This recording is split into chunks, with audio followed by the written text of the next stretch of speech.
being here today. I am Danielle. I am the chair of the MetroYPN committee, and next to me is Jen. She's the co-chair, and we are excited to introduce Mary, who is our speaker this morning. And Mary is a Minnesota girl, and after a short stint teaching school, her dream, she decided to go for the big money and get her real estate license. For 8 months, she worked long hours, prospected like crazy, and earned nothing. Then everything changed. She became a multi-million-dollar producer, reaching the top 3% of her company, which had over 800 agents. Mary credits this amazing turnabout to Floyd Wickman, whose training helped her increase production over 300% each year. After 9 years in the field, she came on board with the Floyd Wickman Team and 12 years ago co-founded the most affordable and effective coaching program in the industry. Her students average 32 closings per person per year. Welcome, Mary. Thank you for being here. Thank you, thank you, thank you. Thank you, and thank you for reading that exactly the way we wrote it. I'm really grateful. Nice job. I like the tag team. I would travel with you, but I probably can't afford you. Nice work. Hey, I am just so honored, so thrilled to be with you. How many of you have heard the name Floyd Wickman before? Show of hands. And that's exactly what I thought would happen. You haven't, but he's a classic guy. There was a time all through the 80s when that kind of tunes were playing, Luke, when Floyd was on every platform across the country. He's a very famous professional speaker and trainer. He invented spaced training. People used to do all the training 5 days in a row, and he changed my life. Like you read in my introduction, he taught me how to sell. And I've had this great privilege of being able to teach his program, his training now for the last bunch of years, classic, timeless stuff, how to sell. But today is really about how to handle multiple offers. And so I'm going to like to start out with a question. How many of you have had a buyer who chose a house finally, and then they wrote an offer finally, and you wrote a good offer, and then they didn't get it? They got beat out by a different buyer. How many of you have lost a transaction? Okay, then you had to sell them another one. And did you get paid twice? No. National Association of Realtors says in 2019, the last time we have numbers for them, it takes about 2.5 times the amount of time and effort to get one transaction from a buyer as it does from a seller. So when we're working with buyers and we're writing offers and then we lose it, and we write another one and we lose it, we write, man, oh man, there's got to be a better way. There's got to be a way to streamline that process. So for the last 12 years, I've been doing a coaching program, 1 hour a week, agents from all over the country in groups of 8. And most of the material I'm going to share with you today comes right from the field, what I have learned from them over the last couple of years, because 2021, woo, it's going to be probably about the same as 2020 in terms of low inventory. In most of the markets that I serve, inventory in 2020 was already at a record low. And guess what? 2021 looks like more of the same. So it behooves you and me then to say, okay, let's get good at this multiple offer stuff. Let's be wise about how we spend our time, and let's help buyers buy the house that they really want. You know, I don't know that it has to be as complicated as some of us make it, because we do have a tendency to complicate things.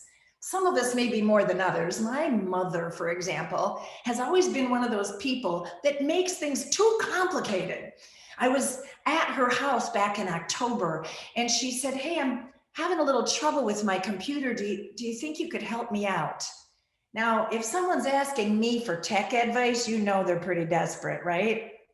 So I sat down at her computer. Yeah, I'll do anything I can for you, Ma.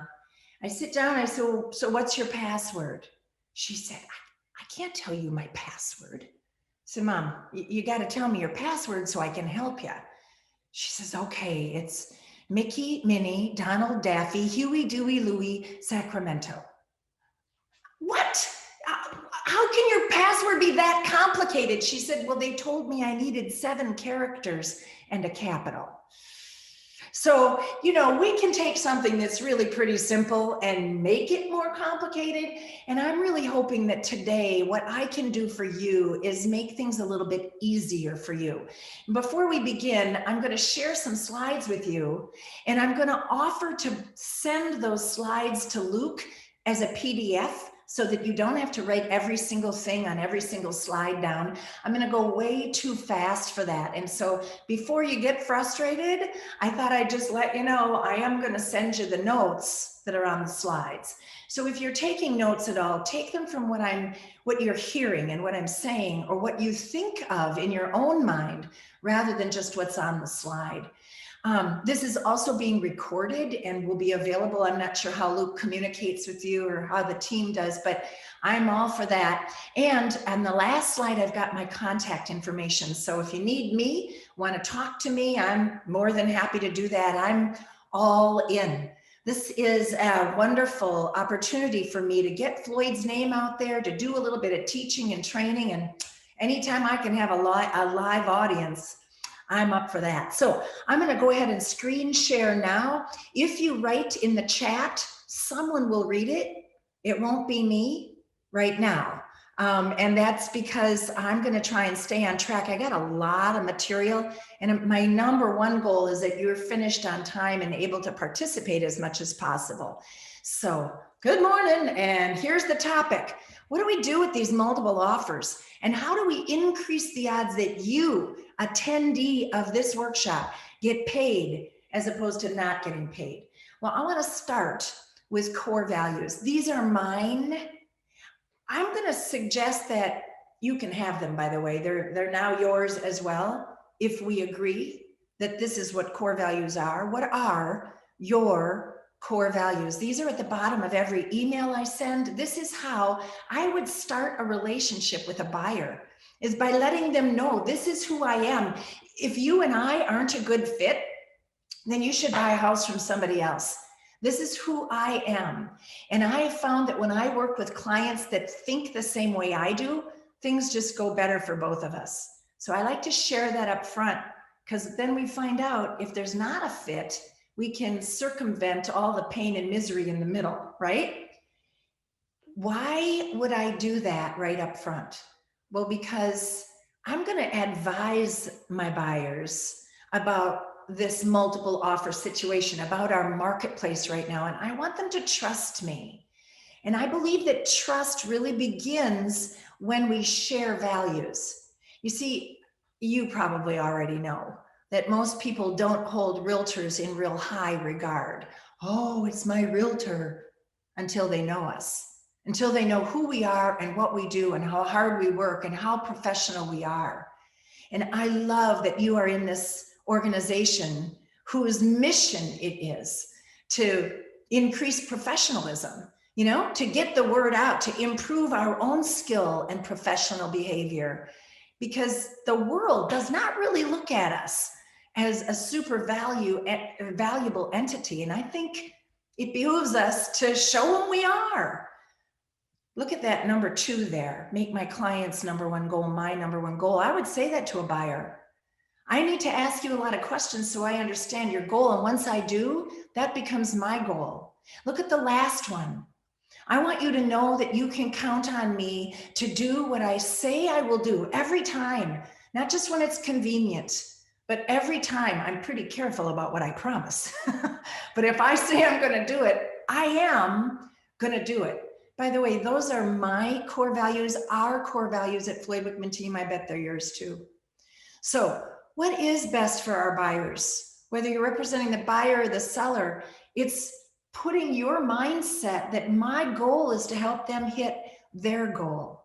So how do I do that? Well, first of all, I got to educate. I got to inform them about what's going on specific to the marketplace that you are in. What's the data? Do your buyers get to see the list to sale price ratio? Do they understand DOM, days on market, and what it really means? Because we see listings flying off the shelf in a day or two when actually our days on market is not 24 hours. It's not 1 or 2 days. It's longer than that. And we see people wanting to come in and offer less than full price when list to sale price ratio in some areas is 105, 110% of full value. So educating that buyer, that's really the key, you know? So which agent wins in every multiple offer situation? Well, obviously the listing agent. So when we're the listing agent, that's the key to making more money, and that's a whole nother workshop. So let's talk at this workshop about how we can increase the odds you are going to get paid when you're working with buyers. And I really believe the secret to that is to write the right offer up front. Write your best offer first.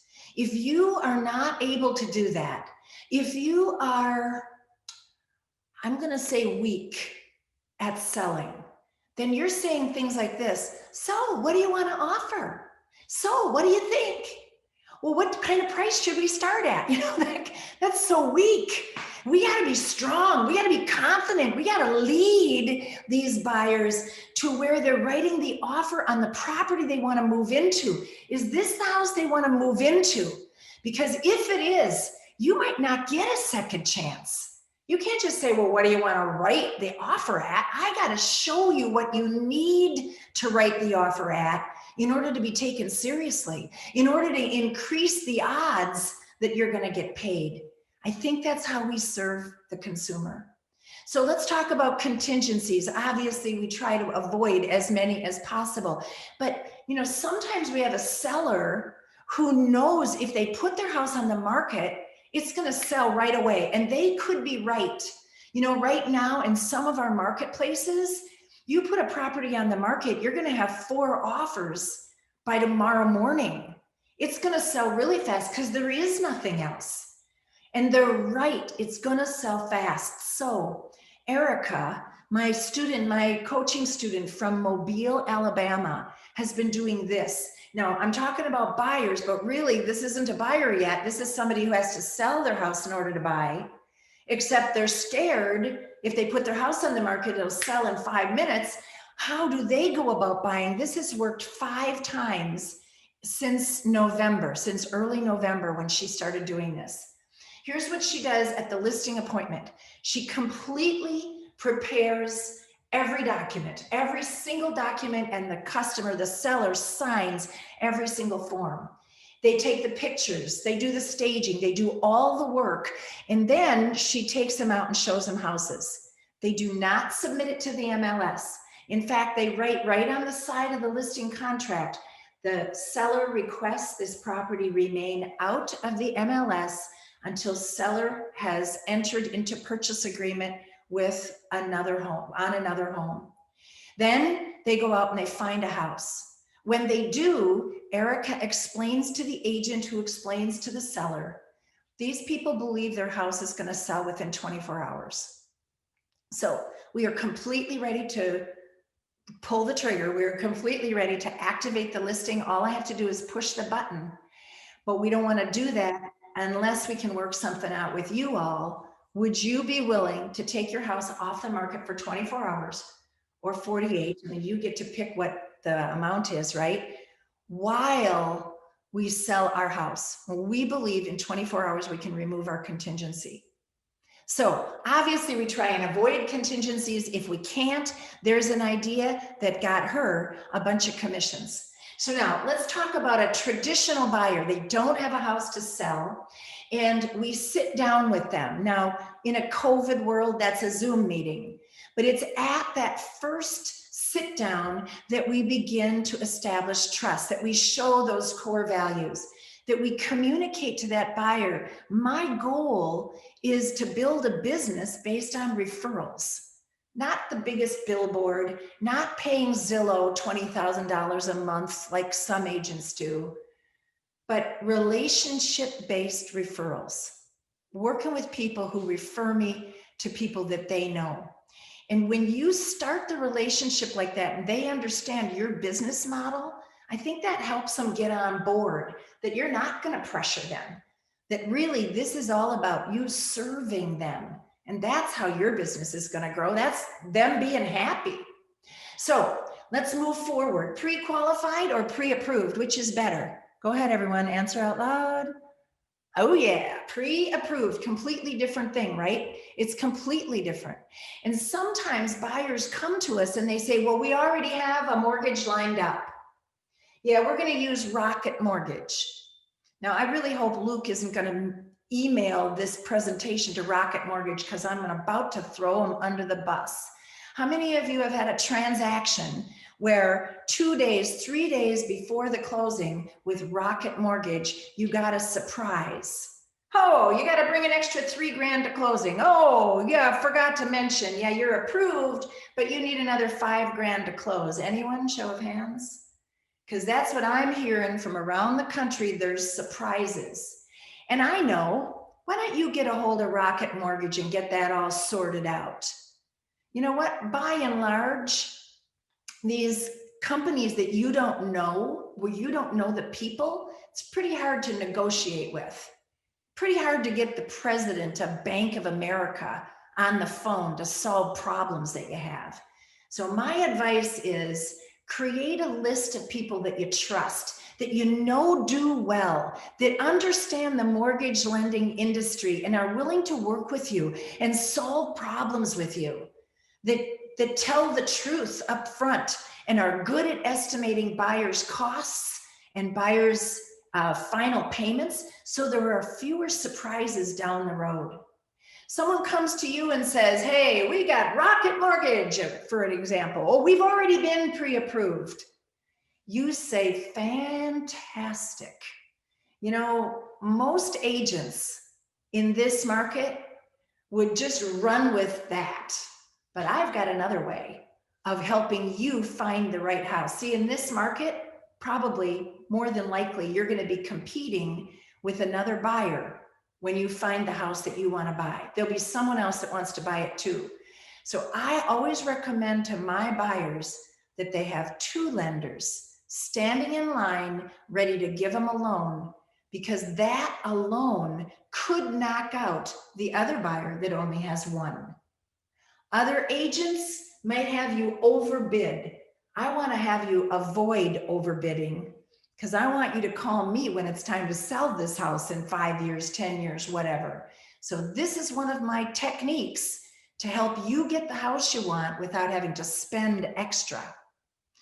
Then ask your lender to send a letter along with your offer promoting the buyer's strengths. You know, we have that privacy and lending law, right? You know, that we're not supposed to tell the seller anything about the buyer. Well, that's not what that law says. That law says we're not supposed to tell the seller anything about the buyer without the buyer's permission. So what if you got the buyer's permission to have your mortgage broker write a letter to the seller saying, this is a solid buyer, they've been on the job for 10 years, 8 years, 5, whatever the number is. Have the lender validate, this is a solid buyer. Nobody's doing that. Nobody's sending the offer with a letter from the lender, and with the buyer's permission, hey, it sure beats having the buyer overbid. And then my last idea on money is have your offer accompanied by proof of funds. Again, this is something that no one else is doing. They're submitting a purchase agreement. They're saying, oh yeah, they've been pre-approved, pre-qualified, but there's no proof that they actually have the money. They're saying they do. What if you had proof of funds that accompanied your offer? Can you see how a seller that's looking at this offer and then looking at your offer, and let's say all things being equal, or maybe the other offer is even $1,000 or $2,000 more, but yours has a letter from the lender, proof of funds, and 2 lenders lined up to give them a loan. That alone might help your buyer beat out another agent who's proposed an offer from their buyer without any of those things. All right, I'm talking earnest money. Are you getting used to my speed? Because I'm a steamroller here. I want you to get, You ever been in one of those workshops? They say, if you pick up one good idea, it was worth going. Well, I want you to have way more than one good idea. I could have texted you that. So I want to talk to you about earnest money. You know, when you're writing an offer, how much earnest money are you currently asking the seller, the buyer, to submit? Because I was just at a workshop, a webinar in November in Dayton, Ohio. Excuse me. I'm gonna grab a glass. And in Dayton, Ohio, now that's a little bit lower average sale price than what y'all have. But in Dayton, it's common to have a $500 or $1,000 earnest money check. You should be embarrassed. Holy cats. Are you asking a seller to take their house off the market with a $500 earnest money check? That's the same price as a microwave. I mean, people will walk away from 500 bucks faster than anything. That's nothing. You know, back in 1978, and by the way, I might be older than you, but I'm not that old. But I know someone who was selling in 1978, and I learned this, I don't know how many years ago, a bunch of years ago. The average sale price in my market, I was in the Cottage Grove, Minnesota market. That was my marketplace. Cottage Grove in 1978 had an average sale price of somewhere around $40,000, okay? When the average sale price was $40,000, buyers were putting down $500. Now, our average sale price is not $40,000, and yet some of us think that it's okay to still put down $500. If you want your buyer to win this house, the house they really want, you got to get every penny you can out of them. By the way, you'll get paid more too, so that's not a bad deal. But I'm doing this to help the buyer. I'm doing this because this buyer wants to buy this house, and one way you do it is you increase your earnest money check. Another way is to make that earnest money non-refundable. You get to, if I walk away, if I don't qualify, if I don't pass the inspection, you get to keep the earnest money. Guess what? Your buyer's going to work this out then, aren't they? We have too many fall throughs because when the inspector turns in an 86-page inspection report that notes that the light switches are all a little crooked, the buyer uses it as an excuse to walk away. I thought an 86-page inspection report was pretty bad. About a year ago, one of our coaching students had one, but just recently, one of our coaching students had 105 pages. So you got to communicate to your buyers, man. Inspectors are there to make sure the house isn't going to fall down. They're not there to make sure that everything is perfect. You're not buying a new house. And you got to be able to say that. We're putting earnest money down that says we're earnest. How much down payment does this buyer have to come up with? What if they put the whole amount that they got to come up with anyway in the earnest money check?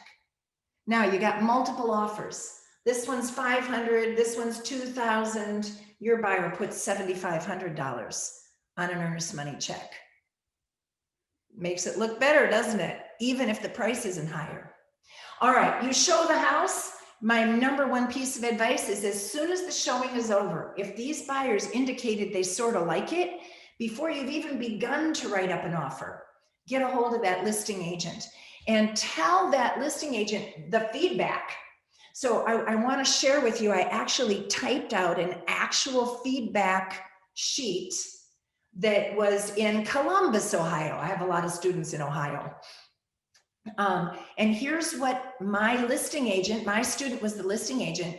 Here's the feedback form that her sellers received after the showing from the buyer. Copy went to Kelly, a copy went to the seller. Here's what happened. There were 4 offers on the property. That afternoon, Kelly went to present 4 offers. I think the sellers came into her office wearing their masks, wearing their gloves, their booties. She's got her spray bottle. She's got 4 offers. The sellers walk in. Here's what they say to Kelly. Kelly, I think we already know which buyer we want. Kelly says, well, how do you know? You haven't seen any of the offers yet. The seller says, I know, but one of the families that came earlier today, they're in the military. And, you know, my son is in the military, and well, and they've got kids. And well, if there's a way that we can work it out, we really hope that they're the ones that we can sell the house to. They haven't even seen the offer yet. Oh, that is so smart. That is just brilliant. Get the sellers on your side right after the showing. They're predisposed. All right, now we're gonna write an offer. My military couple's sitting across from me or sitting in my car, or we're social distance 6 feet apart at a restaurant somewhere, whatever. We're gonna write up an offer. What if before you wrote the offer, you contacted the listing agent and you asked this question? What could I do to help my offer be attractive? What's most important to your seller? You know, some sellers, they need a quick closing. Other sellers, you write a quick closing date in, they're gonna freak out. They're not even ready. They need if your buyer has any flexibility with regard to timing or possession, or what can I do to help this offer appeal to your seller? And by the way, if you think that that's wrong, I beg to differ. I think a listing agent who is truly representing their seller will answer this question. Because what we're trying to do is bring an offer that the seller will like. What's wrong with that? I think our buyers expect us to do that. How can we make our offer attractive? And I don't mean let's pay $20,000 more than the house is worth. I'm afraid that a lot of our competition, that's their only technique. Just bump up the price, bump up the price, bump up the price. Well, you're short-sighted, because what's the price going to be? How would you like to go list that house 5 years from now and have to tell them, well, you paid too much? How do you help the buyer make the right decisions as they're sculpting their office? Well, first of all, never have them feel pressure. You should not be putting pressure on them. And if I seem like I'm very direct, it only comes from caring. So I don't ever want that buyer to feel like I'm pressuring them to do something they don't want to do.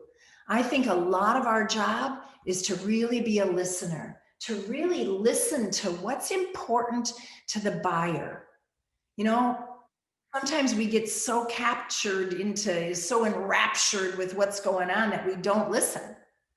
It reminds me of that guy, you know, he's running into the pharmacy and oh my gosh, it's going to close. And he's at the back of CVS and the pharmacist is pulling down that metal screen and she's had a terrible day. Oh, those poor pharmacists. Can you imagine all those people with COVID and fearing COVID and he runs, he says, no, don't pull down the screen. Wait, my hiccups, 3 days.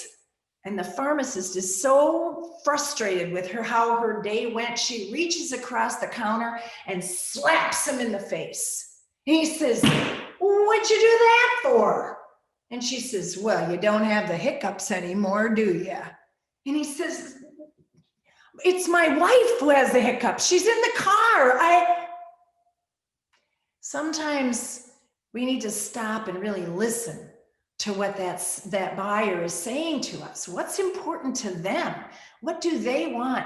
And sometimes they can get all wrapped up in, well, how much the price is and if the refrigerator is included, when the truth is, do you want to buy the house or not?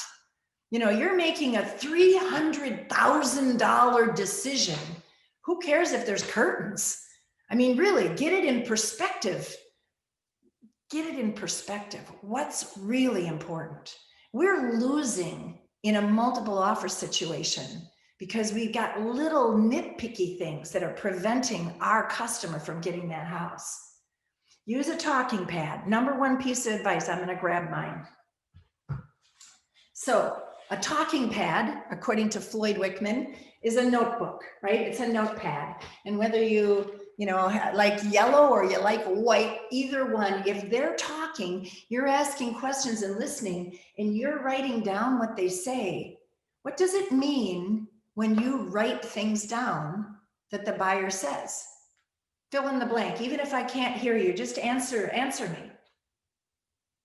It says you're listening. It says that what you're hearing, what they're saying is important and that you don't want to forget it. So the act of writing it down and listening is so huge and expresses caring. You know, so often they think we just want the commission, and nothing could be further from the truth. We want their referrals for the rest of our life. And the only way we're ever going to get that is if we do it right the first time. We serve them the first time. Zig Ziglar, Floyd Wickman considered Zig Ziglar his mentor. For 38 years, Zig Ziglar mentored my mentor. And Zig always said, if you help enough other people get what they want, you'll always have what you want. In fact, I had a privilege of going to breakfast with Zig Ziglar about a year before he died. Him and the redhead. They live in Dallas. And we went down and took them all to breakfast. And Zig had already damaged his brain, already hit his head and had some dementia going on. I don't know if you've hung out with old people. They repeat themselves. And some of them say things like, "Where's the cat?" Which would be a stupid thing to repeat, right? But Zig repeated that. So we'd have breakfast and then he'd turn and he'd say, "Did I tell you, if you always help enough other people get what they want, you'll always have what you want." And then we'd eat breakfast. And then he'd say, "Never forget, you know, if I could tell you one thing, Mary, it would be make sure you help other people get what they want, because you'll always." I think in that 2-hour breakfast, he probably said that 60 times. Now, if I'm going to be old repeating myself, that's a pretty good thing to repeat. It beats "Where's the cat?" And you know what? It really comes from believing that. It comes from living that way. Is that the way you live? Is that what you believe? Do you ever say that to anyone? Do you let them know how much you care about them? I think you'll sell more houses when you do. Okay, rule of thumb from Floyd Wickman. Always negotiate money in person.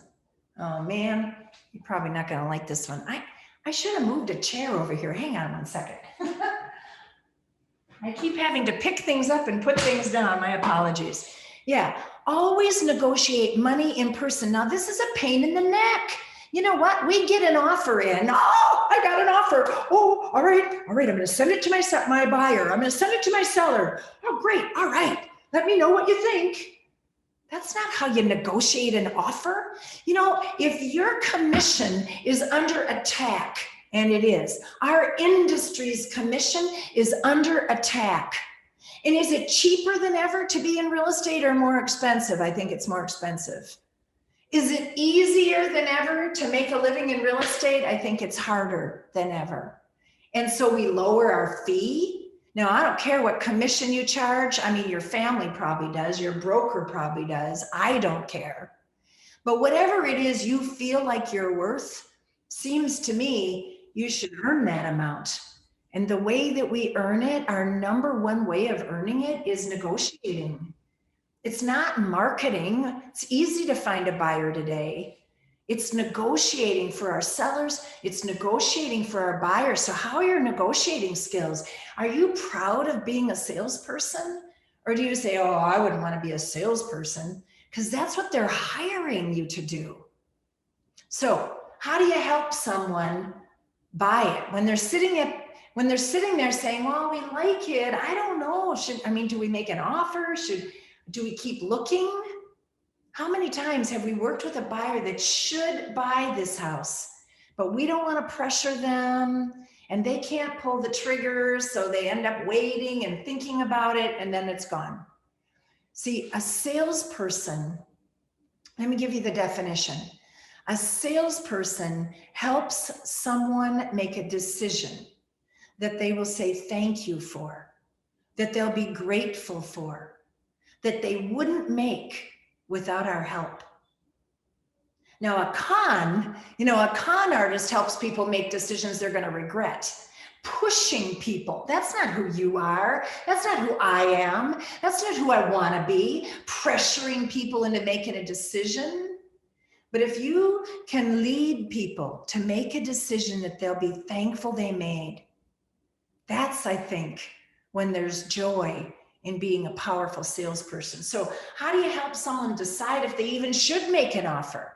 Well, I'd like to introduce you to an old friend of mine.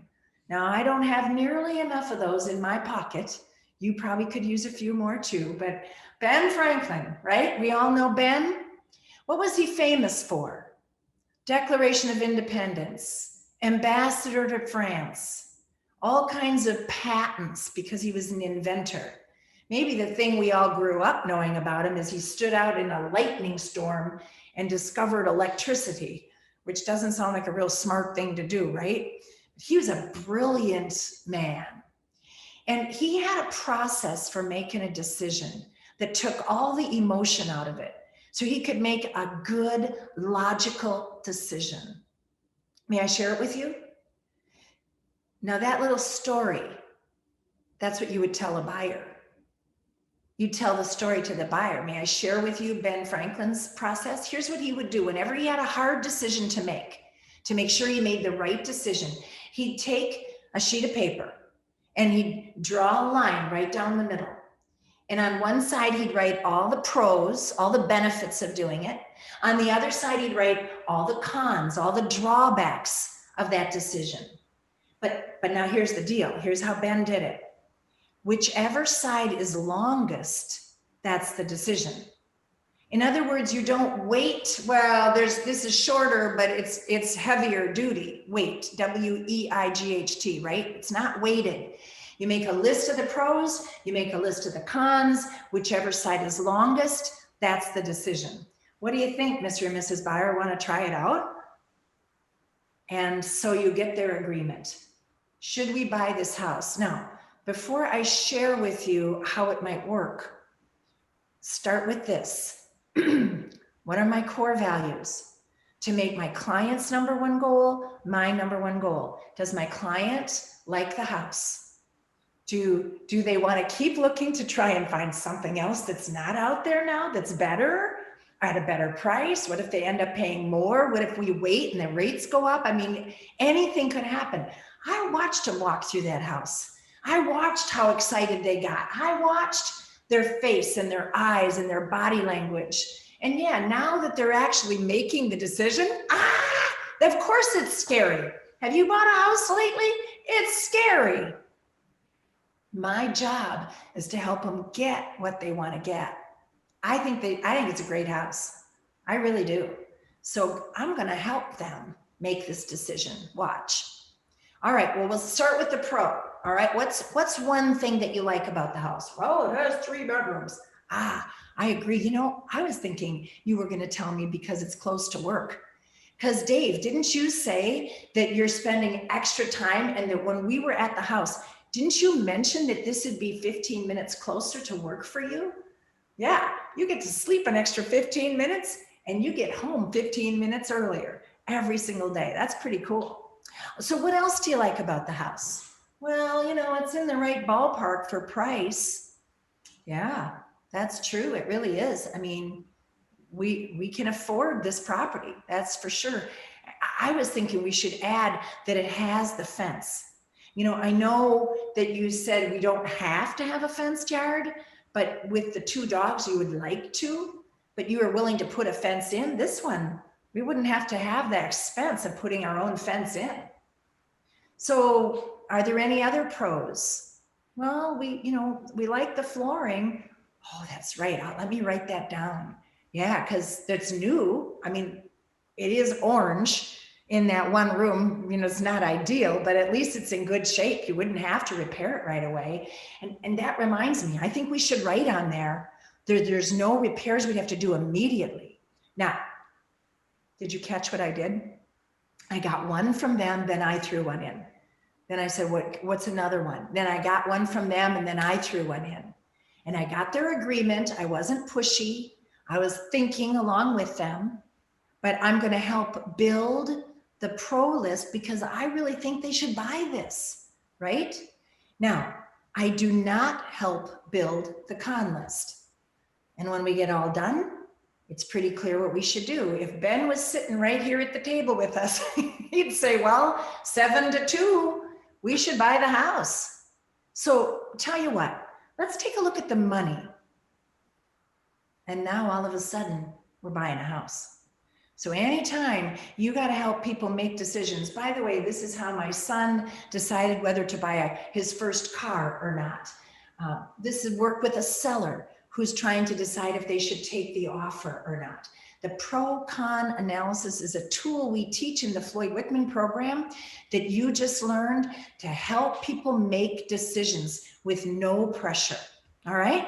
So hope it serves you well. And I said, let's talk price. So just this morning, I had a coaching call, RSquared Coaching call, and one of my students said, what do you say to a buyer that everything they look at, they say, well, it's overpriced. That's not even worth that. This is too high. Now they're wrong. That's the price. That's what prices are going for. Yes, it's way too high.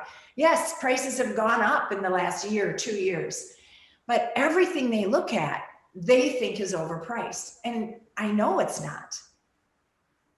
So the answer I gave came right from this slide because I believe this is the answer. In our RSquared coaching program, 7 other agents give their advice first, and then the coach gives their advice. So here's what I said today. If you were my seller, let me tell you what I would do. So Mr. and Mrs. Buyer, let's pretend that you bought this house from me 10 years ago. Okay, let's just pretend this is already your house. 10 years ago, you bought it from me. And today you called me up and said, hey, I want to sell the house. What's it worth? Well, I have a procedure that I follow for determining real value, retail, accurate market value. May I share it with you? See, what I do is I look at other properties that are on the market right now, similar in size, in location, in number of bedrooms, in amenities, because a buyer is going to compare your house to those houses. But more important than the ones that are on the market now is I look at the ones that have recently sold, you know, where a buyer and a seller came to an agreement on price. That's how we really know what a value is. Because a seller can ask anything they want. If no one buys it, obviously it's too high. And a buyer can offer as low as they want. If a seller never takes the offer, it's too low. So when the buyer and the seller have a meeting of the minds, that's the comparables that we as realtors use to determine price. So what if I pretended you were the owner of this property and I did that math? I'll show you. We can do it right here in my office. We can do it right here at this picnic table with my computer and show them the true value of this property. And then take a look at the data. And you know, I started early on at this webinar talking about the list to sale price ratio. I think it is an uncommon number that everybody should make common. We should be using the list to sale price ratio to help increase our offers, to help our sellers accept offers when they want to counter them. You need to be able to find and know when you're working with a customer what the list to sale price ratio is. It will really inform their decision. And then of course, the whole likelihood of I can get over there, but what if there's multiple offers when I get over there? I hand our offer to the seller or the seller's agent, and then I never hear again until they say, oh no, someone else bought it. So if you want this house, my advice is let's predict that there'll be more than one offer, and let's not lose it. If we would have come up, let's not lose it because we did it. You pay what you want. I'm not trying to tell you you have to overpay. That's the last thing I'd ever want. But I also, the second to the last thing I'd ever want is for you to fall in love with a house and not get it. All right. So start with your talking pad. Write down their concerns. You know, one of the things they said is we want the washer, we want the dryer, we want the the dog pen in the backyard. We want the custom drapes. We want the bedspread in the master bedroom that matches the custom drapes. We want the bookcase, even though it's detachable. So you wrote all that down because if they were talking and you were listening, you put it on your talking pad. Well, now you go through and instead of putting all those things in your offer, you ask them, all right, now I'll do whatever you want. I'll write this offer up any way you want it. You want to ask for the fridge? No problem. But I want to make sure we're really clear here. They did not choose to include the appliances when they put the house on the market. So we can write in the refrigerator. I just want you to understand, if you were to lose the house because another buyer didn't ask for the fridge, but we did, are you okay with that? And I think asking that question, I'll put in anything you want, but I want to make sure you're clear. If we ask for it and another buyer doesn't, and they get the house, are you okay with that? Can you live with that? So this is not you pressuring them. This is you informing that buyer, hey, oh, I guess I wrote that down here so that you had it in your notes. If you lose the house because of whatever that amenity is. Okay, I'm going to rapid fire 5 strategies to prevent overbidding. Okay, so this is going to be kind of fast. This is a little supersede clause. It's really not a brand new invention. It just has a new name. 24-hour supersede clause. In other words, you write an offer, but you allow the seller to keep their property on the market for a backup offer. If they take a backup offer, you have 24 hours to remove any contingencies. Like, for example, the inspection could be a contingency, approving the inspection. It would be up to you if you want to remove it. You wouldn't have to, but you can, or any other contingencies. Escalation clause. How many of you are familiar with that? You've seen that in your offers, you bet. Well, what is it? Are you teaching your buyers what an escalation clause is? Here's an explanation of what it is.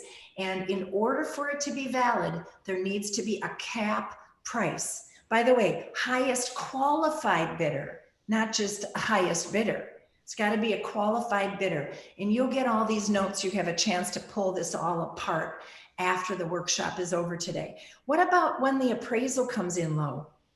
One thing we're seeing on offers today is buyers willing to make up the difference between the appraised amount and the sale price. But again, you have to have a cap to protect your buyer. You can't have them promise to come up with $50,000 if they don't have $50,000. So add a cap. Now, I've got a couple of new little twists. So it wouldn't be fair to do this workshop without mentioning number 1, number 2, or number 3, but hopefully now you're going to hear some new material, and that is a possession sweetener first. So what if your buyer accepted the house as is, didn't have an inspection, or only had an inspection to make sure there wasn't mold, there wasn't termites, there wasn't, rot and the timbers or something, and the rest of the inspection, the buyer waives, or the electrical is okay, some of the major things. Buyer could put that right in writing. What about this? What if the buyer wrote right into the offer that the seller need not clean upon vacating the property, that they don't have to remove debris? Now, I know this freaks you out, right? This is like, oh my God, how bad would it be, right? Have you ever sold a really dirty house, a really messy house, like a hoarder house? Clean to someone who's dirty is not the same as clean to someone who's clean. Would you agree? So even somebody who says, oh, we'll clean it. Yeah, well, they are not gonna, because they don't even know what that word means. Sometimes taking all that pressure off can make your offer appear much more valuable than the other offer. Everything being equal, mine you don't have to clean. Hey, we're gonna get a dumpster and pull the carpet out anyway. My sisters will all come over and help me clean the appliances in the kitchen. So how much worse is it going to be than what I saw today? Possession after closing. You could allow the seller to remain in the home after closing a week, 2 weeks, 3 weeks. You could even offer rent-free possession after closing. Now, what does that really cost the buyer? Doesn't cost them anything up front, depending on when they close in the time of the month, right? It's not like they'd have to come up with extra cash. And it, again, could sweeten the deal, especially if you've got someone that's lived there a long, long time. They're worried about getting it, the move and closing and moving on the same day. You know, in Minnesota, we usually do that. We close at 10, we give possession the same day or maybe the day after. So allowing them some extra time for the moving might just make your offer more attractive without having to overbid. Number 5, let's talk about repairs. Our inspection is designed to make sure things are in working order. They're not things that are brand new. We need to communicate that to the buyer. And one thing we can do to sweeten our offer is to put that in writing. What if we asked for cosmetic repairs? So often there's a drapery rod falling off the wall and we know the inspector will mention it and then we'll negotiate it later. That's harder for your seller, harder for your buyer, and harder for you. So cosmetic repair up front, meant put it right into the contract. Seller agrees to repair a drapery rod prior to closing. Seller agrees to re-caulk shower prior to closing. Not gonna wait for the inspector to tell me I need to do it. And the bottom line is prepare your buyer for the worst. We tend to prepare people for the best. All right, I think we wrote a great offer. That's the worst thing you can do because now everything is a letdown. So prepare them for the worst instead. Now I could get over there and there's 12 other offers. We just had one of those in our office last week. So keep your fingers crossed. And that little phrase, keep your fingers crossed. A great tool for helping you get your buyer the house they really want. When something goes wrong, they say, oh, you told us this might happen. And you use that phrase from the day they find the house all the way to the closing. Woo, you're approved, yay. Of course, keep your fingers crossed because anything could happen. We still have to have the seller move out. The day of the closing, keep your fingers crossed. We're gonna do the final inspection at 10 o'clock this morning, but boy, I'll tell you, I've seen things go south from there. And I've been in a lot of closings. How about you? I've walked in to do a final inspection and the dishwasher there's water all over the floor. And now we've got to negotiate that before we can close. All kinds of situations. So this phrase, used with sellers too, used with your buyer, helps your buyer remain in a state of suspended animation. Oh, I'm hoping nothing goes wrong. And if and when something goes wrong, they're a lot more likely to say, oh, what do we do? How do we fix this? As opposed to, well, if they don't want to fix it, I just won't close. And sometimes that's the position people get in, you know? They're willing to walk away. What? You know? So keep your fingers crossed. I promised you at the beginning of this workshop that I would give you 2 tools that you could use that would help you in multiple offer situations. Here's the first one. It's the buyer's offer checklist. And I'm going to send it to Luke. He'll share it. I believe it's in PowerPoint. If you are incapable of opening a PowerPoint document, I will also send it in PDF. So you have it, you can retype it in whatever format you want. But this is pretty much a summary of everything I've covered today. And you can eliminate the things you don't like. But you could sit down with your buyer and say, other than overbidding on the price, here are 15 things that we have an option to do or not do to help your offer get more competitive so we can beat out another buyer in a multiple offer situation. And I really think this tool is going to give you a great edge out there in the marketplace. And by the way, now you submit the offer. Oh, I have a commercial. my RSquared Coaching page. I've mentioned this, so I'm just going to do 30 seconds of a commercial here. Our coaching program is once a week on either Thursdays or Fridays, and it lasts for 60 minutes. It's 8 agents and a Wickman coach. And we make sure the 8 agents are from different companies, different parts of the country. It's just so totally cool. And the really neat thing is you're held accountable. We report numbers. We know what your goal is. The coach knows your name, knows what your goal is. And we spend about 10 minutes, 15 minutes reporting numbers, all 8 people. And then the rest of the call is solving problems and sharing ideas. It's $165 a month. We know some people that are paying $400 to $1,000 a month for coaching. And if you want to know more, go to my website, floydwickman.com. You can or cannot enter the little RSquared Coaching thing. You'll find it if you just get to floydwickman.com. All right, love to have you in the coaching program. What I wanted to share with you before we were done, I think I'm on track, is the offer comparison worksheet. And this is another tool you can use to help get your offer through when you're working with a buyer. You would take this worksheet, I'm going to send it to Luke in Excel and in PDF in case you can't open an Excel spreadsheet. And you could put your offer in as number 1, where you compare, here's how much my earnest money is, here's the repairs we're requesting, here's the other items that we are requesting. And then you have this page accompany your offer with the purchase agreement and the lender letter and the proof of funds and the pre-qualifying, so that a seller who's looking at multiple offers has an opportunity to compare logically. Maybe the listing agent would use it. And when you're the listing agent, this really cuts to the chase. Especially if you've got multiple offers, it can be very difficult to look at it logically and not let the emotion get in the way. So lay it all out on the offer comparison worksheet and make yourself a bunch of money. All right. Oh, and you know, you can also use the pro con, so I'll send you this as well. It works for sellers. I think I mentioned that. This is my contact information, Mary at floydwickman.com. Here's my cell phone number. Call me, text me, email me. I'm a teacher, I'm a trainer, I'm a speaker, I'm a coach. I'm glad to help you reach your goals. And I'm honored to have been your guest speaker today. Thank you.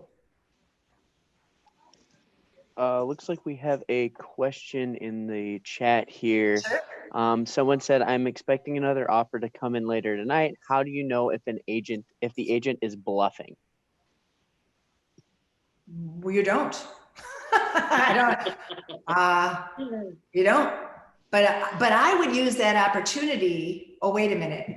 Are you the selling agent or the listing agent? When you say I'm expecting another offer to come in, is it your listing? Or you've got something pending? I think I need more information. So let's pretend you're the listing agent. The agent that showed the house is saying that they're going to have another offer. I personally, as a listing agent, I would contact everyone that's looked at that house that I've shown it to and that other people have shown it to. And I would say, I think we're going to get an offer tonight. If you got any interest at all, because I want a bidding war. I want my seller to choose from all the best offers. If I'm an agent who's got a buyer and the buyer liked this house, and now that listing agent calls me and says, I'm expecting another offer to come in tonight. Yep, they might be bluffing, but I'd call my buyer anyway. And I'd say, hey, I just heard from this other agent. We haven't seen the offer. We don't even know if it's true, but just in case, I wouldn't be doing a good service for you if I didn't give you an opportunity to make an offer before that one comes in. What do you think?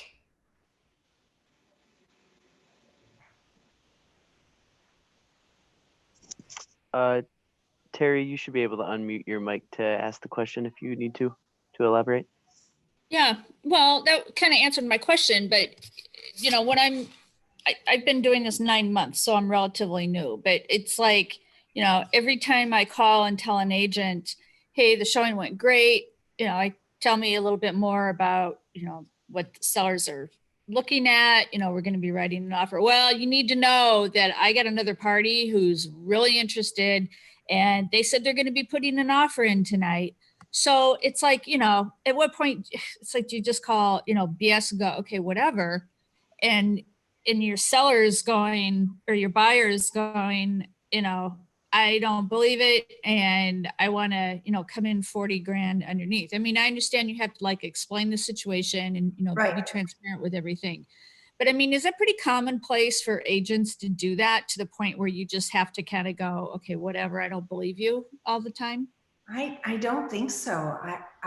We're supposed to uphold a code of ethics, and That's what I thought. we're supposed Yeah, to be that's what I honest. thought. And this is why those of us that learn how to do this job well and at a high level, that's high professionalism. But you Yeah. take a look, you look around the board of realtors, 2 out of 3 people last year in many boards did 1 transaction or fewer last year. So there are a lot of people lacking in professionalism. We have no way of knowing, Mr. and Mrs. Buyer. You can do as you please, no pressure from me. My job is to inform you. I'd hate to have you lose it because this one happens to be telling the truth. Yeah. Yeah. Okay. That helps because my approach, I mean, I would never use that as a negotiation tactic. You I would don't never think it's- lie? I know I'm not going to lie. Number Right? one, because for a lot of reasons. Number two, I don't think that's the best way to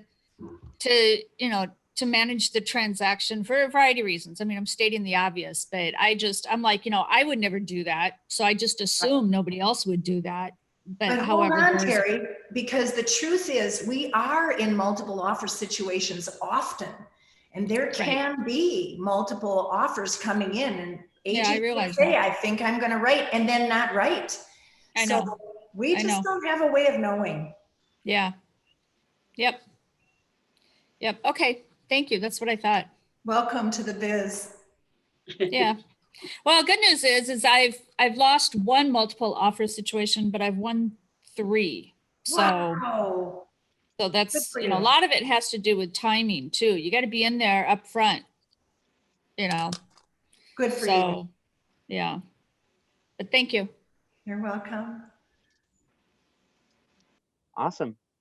Thank you so much, Mary, and everyone have a Thank you. fantastic day. Thank you. Thank you, Jen and Danielle, for a great intro. Thank you all for being awake and participating. Have a great one.